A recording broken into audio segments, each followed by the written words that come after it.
Hello मेरे CUT aspirant, मैं अनु सिंह, आप सभी की मैथ्स के एजुकेटर। आज बात करने वाले हैं क्या आपका एग्जाम भी कैंसिल हो सकता है। ध्यान से सुनिएगा।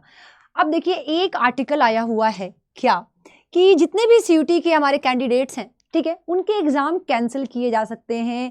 मतलब कैंसिल ही नहीं, अगर आप किसी अनफेयर प्रैक्टिसेस में पाए जाते हैं, मतलब कोई भी, तो आपका एग्जाम ही छोड़ो, कैंसिल ही नहीं, आपका मतलब अगर आपने एग्जाम दे भी दिया है, उस केस में आपका रिजल्ट तक डिक्लेयर नहीं किया जाएगा अगर आप किसी भी अनफेयर प्रैक्टिसेस में पाए जाते हैं। इसका मतलब क्या है वो जानेंगे आज। देखो, 8 में 4:30 बजे एक आर्टिकल आया हुआ है, इसमें लिखा हुआ है क्या क्या चीजें हैं। देखो, अगर हम बच्चे किसी भी क्रिमिनल केस में पकड़े जाते हैं या हम किसी भी इलीगल केस में पकड़े जाते हैं, तो एनटीए आपको 3 साल के लिए, मतलब ये तो छोड़ो कि आपका एग्जाम तो कैंसिल हुआ ही हुआ, लेकिन आप आने वाले 3 साल तक एनटीए का एग्जाम नहीं दे पाओगे, आप कोई भी एग्जाम नहीं दे पाओगे।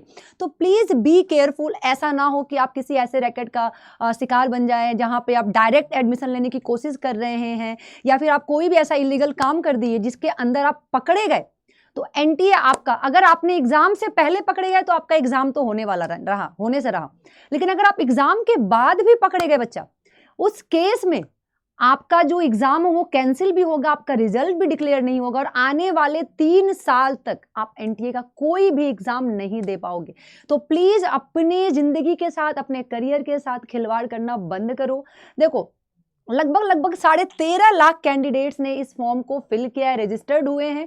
380 सिटीज में आपके एग्जाम्स की पूरी व्यवस्था की गई है, जहां पे आपके 26 सिटीज जो हैं वो इंडिया के बाहर हैं, आउट ऑफ दिस मतलब कंट्री है, तो बाहर के सिटीज में की गई हैं।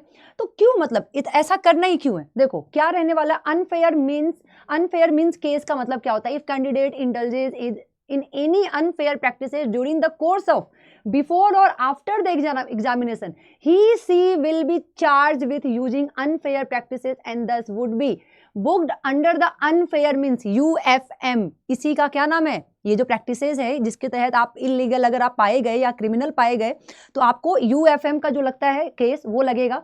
उसके बाद क्या, सच कैंडिडेट वुड बी डिबरेट, ठीक है, फॉर 3 years। आप 3 साल तक कोई भी पेपर एनटीए का तो खास करके नहीं दे पाओगे, उसी के साथ आपके ऊपर एक क्रिमिनल एक्शन लिया जाएगा, जेल वेल भी जा सकते हो। तो ऐसा कोई काम मत करना, ठीक है। Similarly, the result of those candidate who appears from the center other than the one allotted to them or allow another candidate person to write the exam। देखो, ऐसा कभी कभी होता है कि आप अलॉटेड नहीं है, आप किसी और का पेपर देने आ गए हो, उस केस में भी जिसका पेपर देने आए हो और आप दोनों फंसोगे। या फिर अगर आपने अपना एग्जाम किसी और से दिलवाने का सोचा है कि हम पैसे देकर किसी और से एग्जाम दिलवा देता हूं, पास हो जाता हूं, अगर आप इस केस में पकड़े जाते हैं तब भी आपके ऊपर कार्रवाई की जाएगी, मतलब आपके अगेंस्ट एक्शन लिया जाएगा, और उसी के साथ साथ आपको 3 साल के लिए बैन कर दिया जाएगा, आप कोई भी एग्जाम दे नहीं पाओगे। तो ये गलती मत करना कि यार नहीं पढ़ा हूं तो पैसे देके किसी और से पेपर लिखवा लेता हूं, या मेरे पास पैसे नहीं है तो मैं किसी और का पेपर लिख देता हूं।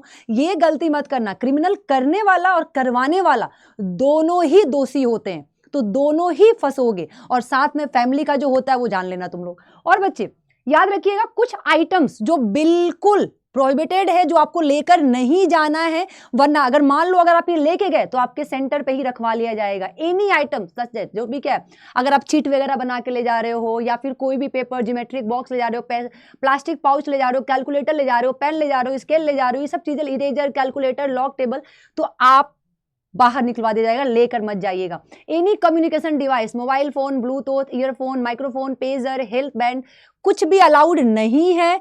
ले गए, निकलवा लेंगे, खो जाएगा, अब इसके जिम्मेदार तुम होना, वो नहीं होने वाले। एनटीए कहीं से भी रिस्पॉन्सिबल नहीं होने वाला है, या वो एग्जामिनेशन सेंटर भी कहीं से भी रिस्पॉन्सिबल नहीं होने वाला है, क्योंकि आपको पहले ही साफ साफ इंस्ट्रक्शन दे दिए गए हैं कि ये लेके नहीं जाना है।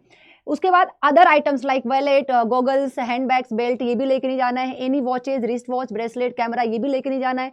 एनी ऑर्नामेंट्स, मतलब जो भी हमारे ज्वेलरीज होते हैं वो भी लेके नहीं जाना है। एनी फूड आइटम्स, अगर तुम बीमार हो, तुम डायबिटिक हो, या तुम किसी हेल्थ प्रॉब्लम से सफर कर रहे हो, तो उस कंडीशन में तुमने फॉर्म भरते वक्त ही टिक किया होगा, तो वो आप मेडिसिन और उससे रिलेटेड वो खाने की चीज लेके जा सकते हो, फ्रूट्स वगैरह, बनानाज वगैरह। Any other item could be use unfair means, अगर कोई ऐसा आइटम जो अनफेयर चीज को मतलब मीन्स होता है, मतलब उसका मतलब होता है, तो आप उसको लेके नहीं आ सकते। क्या, communication devices, microchips, cameras, Bluetooth device, ये सब चीज़ें लेके नहीं जा सकते हो। तो थोड़ा सा बी केयरफुल रहना। आपका और आपके फैमिली का इज्जत आपके हाथ में है, किसी और के हाथ में नहीं है।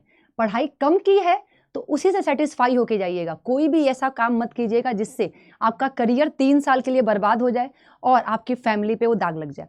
अब बात करते हैं, पढ़ाई तो करना है हमें बच्चा, आज ही देखो पढ़ाई करना है, इसीलिए हम आपके लिए चीजें निकालते रहते हैं, करते रहते हैं। तो आज जाओगे क्या, साइंस अड्डा मतलब अड्डा 247 पे जाओगे, यूजी पीजी पे जाओगे और यहां जाके सीयूटी यूजी पे जाके भाई टेस्ट दो। नहीं पढ़ा है अगर तो अब टेस्ट देने की बारी है, टेस्ट दो, एनालिसिस करो। आपको ये प्रतिज्ञा मॉक टेस्ट देना है, ठीक है। अभी बच्चा इस पे 70% ऑफ चल रहा है। आप यहां पे जाओगे बाय नाउ करके, अनु ANU 20S कोड यूज करोगे और जैसे ही अप्लाई करोगे आपको फ्लैट 70% का डिस्काउंट मिल रहा है बच्चा। आपको 600 में मात्र ही मिल रहा है। आज ऑर्डर करोगे तो 24 और 48 आवर्स के बीच में आपको ये डिलीवर हो जाएगा। अपनी प्रैक्टिस स्टार्ट कर दो, टेस्ट दो, एक दिन में 2-3 टेस्ट दो, बहुत फायदा होने वाला है, ये मैं कहती हूँ। तो आज ही अनु 20S कोड यूज करो और मंगाओ। थैंक यू सो मच, अपना ख्याल रखो और इन सारे पचड़ों से बच के रहो।